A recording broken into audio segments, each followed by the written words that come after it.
just tell everybody who you are, what you do, your title, and Yeah, that kind of thing. I'm Quenell Jones, cinematographer, independent cinematographer, but also a union camera operator. So, things that you was talking about, able to work on films like Get Out, The First Purge, and other TV shows as well, like Daredevil. And actually, recently, I was fortunate enough to do some days on the Last OG TV show. That's on right now. Nice. Okay. So it's just a wide range of experience, but also have a very long documentary background as well. I've done several documentaries, like on the autobiographical documentary on Joe Frazier, on the birth of hip hop, on hip hop clothing, and others. So so I just have a experience from TV, documentary, narrative film, even a recent pilot I photographed with Jim Jones and Tahiri. So that was very fun to work on it too. So that's that did I guess like to say the independent festival route. So it was very fun. So Yeah. Let's catch up, man. I think with last artist spotlight I had you Skyping into the Microsoft store, and then you were just off the heels of the Jordan Peele thing. So tell me how that, obviously, congratulations, because that film won a lot of awards. And how was that experience and working on a movie that I guess kind of won all those awards? What was that like, being a part of that? it was a great experience. I did the New York unit, Mm-hmm. and I think as I told you before, working on that film, we didn't really know what exactly the expectations was going to be afterwards. We were just really doing the film and pretty much falling in love with the project and Mm-hmm. best we can with the actual filming. And when it Right. was over, it was like this major explosion. First, it won a couple of awards at Sundance. I'm like, oh, that's pretty cool. And then I'm like, oh wow, maybe doing something. And then the momentum progressed, and it progressed to the fact that when I was watching TV myself, and I'm filming it and doing a selfie, as Jordan received the award tribute. So it was good. And I can't remember, man. Are you self-taught? I have an undergraduate degree in narrative cinematography, and then I have a master's degree in documentary cinematography from Manchester, England. So I was able to, while I was there, able to travel all over Europe and also work with a variety of directors from Malaysia to China to Thailand to Germany, obviously English director. So I was able to get a lot of different sort of sensibilities, while I was there. So, then after that, I joined the union as a camera loader and worked my way up to now my union camera. So just something I've always wanted to do. I've been doing this since high school. Last year, I was fortunate enough to shoot a Union Tier 2 TV show for Paramount. It was an unscripted TV show. And we did that with 6 weeks out in Puerto Rico, season 1. Fortunately, it didn't get picked up for season 2, but it was called Marriage Rescue. It was with the same guy who did Bar Rescue, but he also did a TV series that I was able to photograph called Marriage Rescue. So 6 Mhm. weeks out in Puerto Rico, so it was a lot of it's pretty much like a couples adventures. Yeah. We're zip lining, across Puerto Rico. We had ATVs.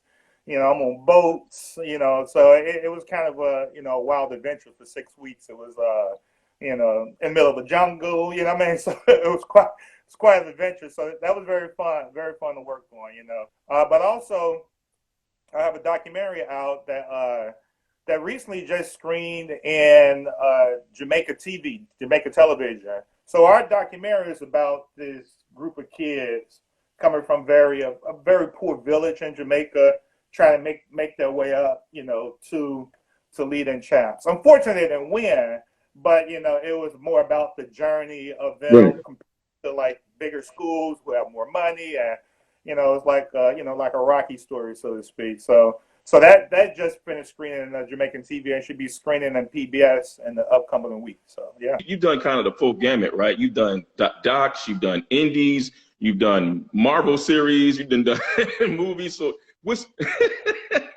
look? I know, man. You get in where you It's fit in. all you got to be a little bit here, be a little bit there.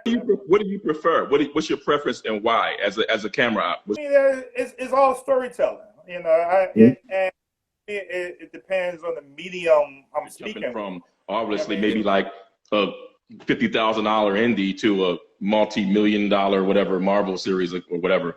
How do you move between that? Yeah, you know, it's now you just have more people doing a lot more stuff. Mm-hmm. Uh, and to me, you just move in between it, just managing. To me, because me as a camera operator, especially on those bigger shows, and I've done cinematography on the indie side. So to me, it's always about anticipation, being ready. Yeah, As a cinematographer, you know, discussing with hair, makeup, wardrobe, you know, doing stuff that I know the cinematographer don't have time to do. got You know, it. what I mean, talking to set dressers. You know, I'm like, is this stuff is in the right place? You know, I'm talking to the hair and makeup people, talking about, well, is that the right side? You know, this, what I mean, the hair is over here.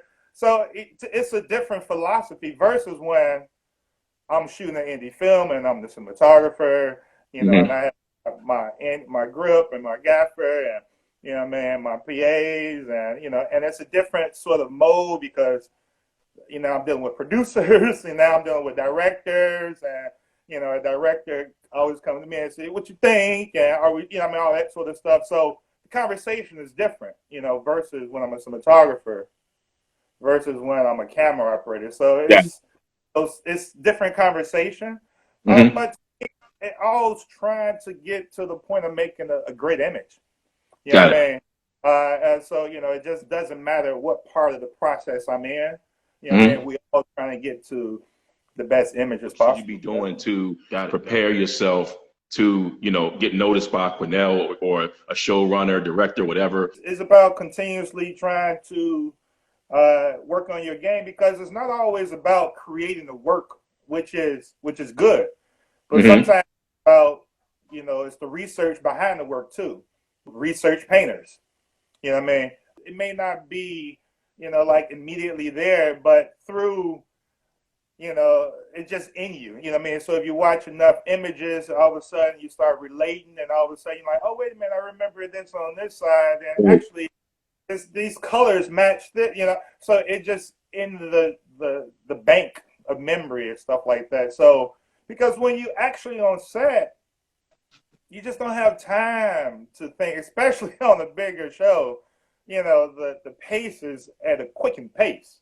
You have to really be on your toes. You have to really be, alert. Are you getting involved in any of the editing or the post production, coloring, any of that? In the low budget documentary, some projects, yes. I've because I've produced, and when you're working in the documentary realm, you have many hats. But then sometimes I work with some documentary directors that don't need my advice. I mean, we have a lot of conversations. I've been working with this one director for about 15, 20 years now. And Mm-hmm. we have a dialogue, and when we talk about the film, it's for hours. We talk for hours about style, tone, texture, what we do, what we try not to do. So, when he gets into the edit, we've already had those conversations, and I can see our conversation in the edit.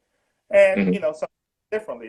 They may want to ask for my You have advice. to familiarize yourself But with each kind of technology that comes out via software, visa, or camera type. each camera, you have to know. Each camera has its own set of parameters. Mm. And then in some instances, you may be working on a film camera and a digital camera at the same time. And that's when you have to just know your trade, know your craft. I've been on films, especially when I was a camera assistant, where I'll be literally working on the digital camera, doing a bunch of digital buttons over here, and literally turn and rotate and start loading the film camera. Now there's principles, I mean, like a digital camera, you got to put the lens here, but Mm-hmm. each of the menus, each one is generally different. Yeah, definitely. Do you recommend somebody out of school, whatever, just starting to work for free for a little bit? You know, I know there's a controversy of internships. You should get paid, and everything of the sort. Uh, sure, but also to me, knowledge is goes way further than any commerce you gain. Mm-hmm. I still remember it internships that I've done in my high school years that I still remember, and the lessons. And so I will always encourage people to try their best to get in this. It's a crazy business. It's a freelance business. So sometimes you have to be schlepping the cords and, yeah, grab that bag of dirt. You know what I mean? Ain't nothing wrong with it. You know what I mean? Because you have to get familiarized with this new culture. It's a different system. So I always encourage people for that, definitely. Got it. How about networking? What do you suggest as far as networking, building relationships to kind of get yourself in the door and on some of these projects? Go to film festivals. There you go. For film festivals, like everyone talks about Sundance. It is like the holy grail of meeting a lot of filmmakers. Tribeca here in New York. So go to those festivals, meet filmmakers, go to those conferences, start hearing, start getting into that particular world. I would suggest if you want to be, director, editor. But cinematography, I would always suggest, go to cinematography forums. There's different ones. Obviously, Local 600 for held ones for public, but then there's stuff at Able Sin.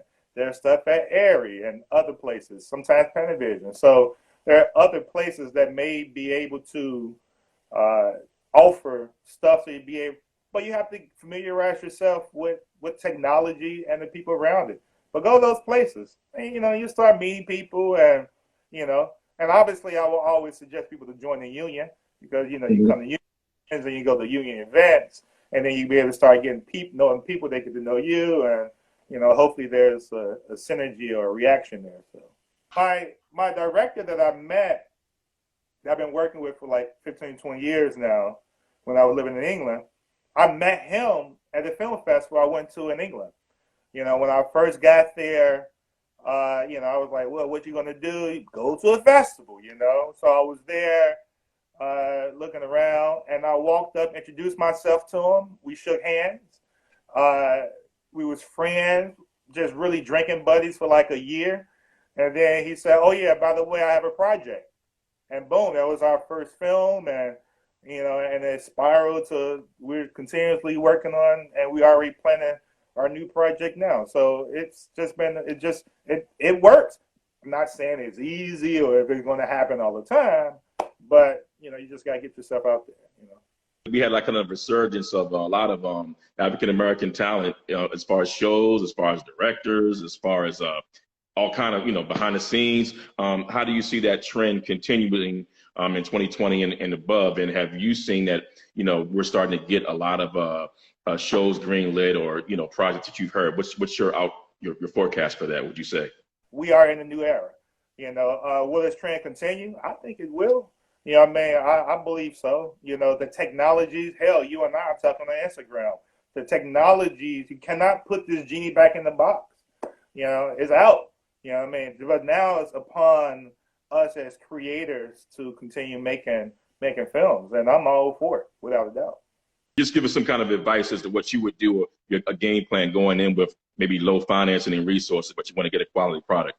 When you find the right team, because not only find the right team, person who's going to help you all want, but hopefully this person is multi-skilled, who can wear multiple hats. Because currently I've been working on a black hair documentary for a number of years, and we're a small team, but a number of us wear a number of hats, some who's going to do the fun, and then someone's going to do the editing. I obviously doing shooting, but I produce and doing other things of that nature. So to me, finding a strong partner, creative partner, is quite vital in those sort of situations, because when you it's going to take longer to do any project because you don't have the money, you don't have the resources. People may not believe in you, even your father, your mother. So it's not, you have to fight through a lot to get your project done. And if you have a strong creative partner, then you can be able to get through those difficulties. So that's where I would obviously start. Obviously, you need capital. Obviously through raising fund, through IndieGoGo and everything of the sort. But if you have a strong partner, you guys can game plan that fundraising strategy, and then you all be able to push it out and game plan your next idea. It's about getting it done because you're going to go through trials and tribulations. It's just going to happen. Got it. Like get it done is the point. Get it done. Right. You have a strong team, people that have been successful like yourself on other projects. That probably says a lot to the investor or whatever that you're going to actually be able to get it done. Without a doubt. You know what I mean? That investors looking at like not only that they don't want to make sure that you're the only one, even though you make smart, intelligent, savvy, and everything. They just want to try and figure out who else is around you. Because you're not going to be able to do everything. You're just not. You know what I mean? Right. I know a lot about filmmaking. There's some areas that I just don't know. Right. And so you need other people there to help you along. You need other partners. And if you have strong partners, then you can be able to, get the job done. And that's why I know a lot of people here, they made this film for $10,000 and wow, yeah, they persevered. What's the best way to try to get to the camera department if you're starting off and you currently like an overall, just a general PA? What's the best way to transfer in the camera? Well, to get into the camera union, you take a test, you pass UN, and then you would join as a loader. Now, what I always suggest for camera PAs who, you have an interest in camera, but you don't know the technical side, you don't know how to put lenses on anything of the sort. I always suggest to them work at a camera rental house. That's Airy, Panavision, PCS, and others. Work there for a year and a half, 2, or whenever you feel your skill level is ready, to be able to gain some quantifiable knowledge. Now, plus when you're there, especially after this whole COVID thing, when you're there, you're able to meet a lot of camera assistants. Those working on the movies, those are the people who are working on commercials. Those are the people who are checking out. They're coming there to check out equipment, right? There you go. So now you're meeting them. Not only are you learning, which is great, you're learning this new camera technology, this new thing, but now you're meeting the people.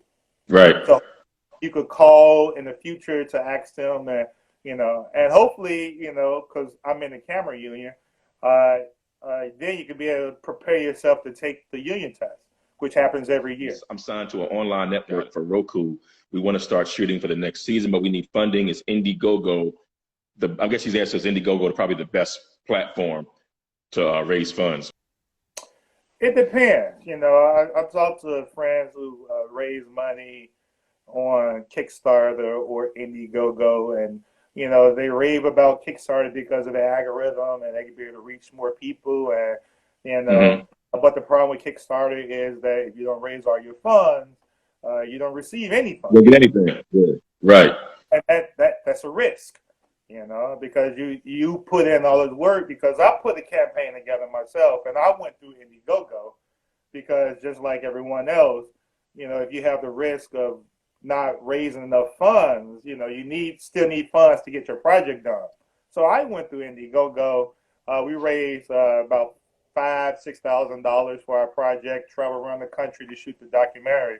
So it depends on your philosophy and how you want to approach it.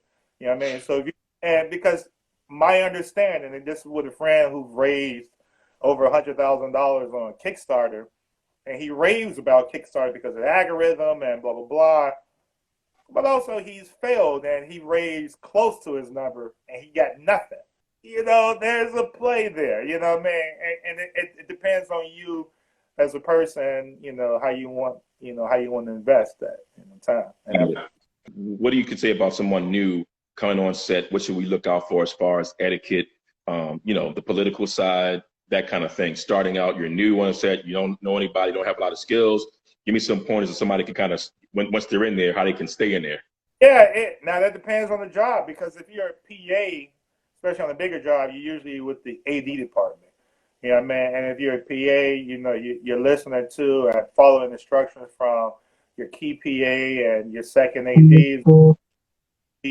So that is the order of structure if you're a PA. Now, if you are a camera PA or loader, you know, which is within the camera department, you usually you'd be taking your cues from like the second AC. They will usually be trying to guide you in, and obviously the first AC who was in charge of the camera department, other than the operator and obviously the cinematographer. But you'd be taking your cues from your second AC, and usually about being quiet, being alert, and it's about anticipation. You know, hopefully seeing a problem before there's a problem. Uh, be attentive, being alert. You know what I mean? And nothing wrong with asking questions. You know, and I always say one thing in the camera department: don't lie. So we're dealing with $1 million equipment. We're dealing with, you know, all of these, you know, film stock and, you know, everything of the sort. It's better to be honest to admit the mistake immediately than to try to hide it and then it's discovered. Right. And we will backtrack. You know what I mean? So just don't lie.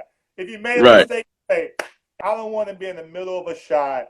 You know, the lights are here. We're in an intimate scene with the actors, and I ask for the filter, and you like say, oh, by the way. It's about anticipation, you know, focus, you know, and ready to go.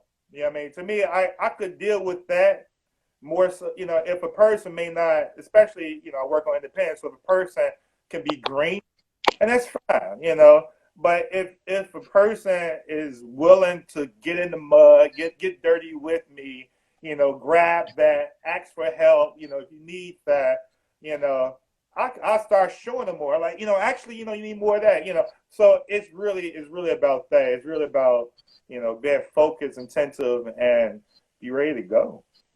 Okay. Got you, man. Got you. Well, man, look, I appreciate you coming for the second time, and you know I'm gonna call you a third time too, right? Oh, So, hey, man. No, we love your spirit, man. We love what you do. You know, you do great work. We're all proud of you. thank you. No problem, man. Thank you. Quenell, stay safe, man. All right.